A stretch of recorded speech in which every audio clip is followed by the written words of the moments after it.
Haya ni maombi yangu kwako Bwana, unapogusa watu wengine, unapozuru watu wengine, unikumbuke na mimi leo. Jioni ya leo sema, haya ni maombi, haya ni maombi yangu kwako, unapogusa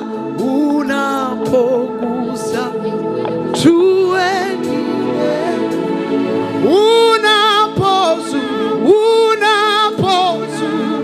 watu wengine, unikumbuke na mimi leo. Sema kwa sauti yako, haya ni maombi, haya ni maombi yangu kwako, unapogusa watu wengine,